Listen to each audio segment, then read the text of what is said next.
Welcome everyone to this week's edition of Where Is Your Stop?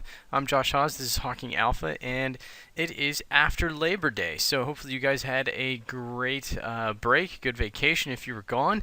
But as always, market volumes start to pick back up, and so let's dive right in. So a lot of people have been asking about essentially the dollar, what's going to happen with the dollar.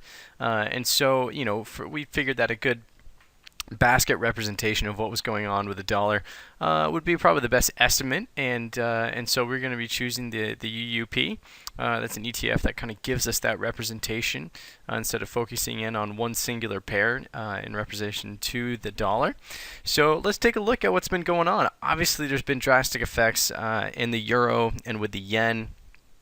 So you're kind of seeing the two main reasons why this is going on. But in the short term, we've definitely been seeing the dollar on very much a tear since July, really. And so, what can we see? Well, I mean, obviously, also in the short term, we've had this downtrend that's been going, and then bam, essentially it was broken. And whenever it broke, we really saw the dollar just continue to rip and roar, and rip and roar on a very short term trend. We could see that priced in there essentially.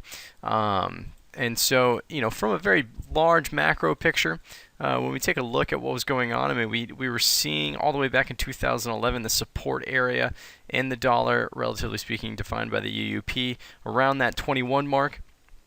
And so, not very surprising, but ever since 2011, you've really seen for a lot of, for lack of a better term, any trends that have really been defined for anything longer than the short term. So with what's going to happen here in the future, we have no idea. Obviously, it can want to go up and have enough room to really kind of hunt that 23 area that it really wanted to.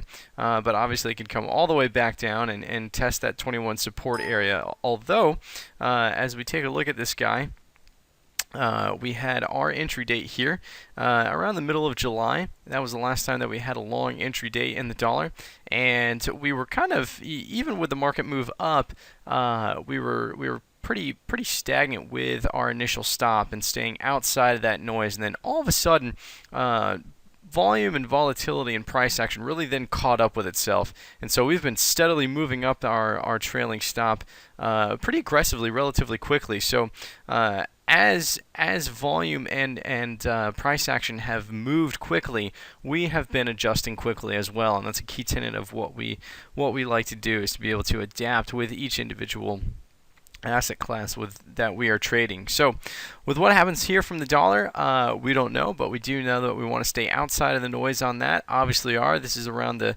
last area that the dollar kind of paused a little bit, so we'll see what happens from here. It's got a very strong short-term trend right now. If that thing were to break, it doesn't mean anything's done, and that's why we stay outside of the noise on that kind of stuff. But nonetheless, it'll be something to watch and keep an eye on.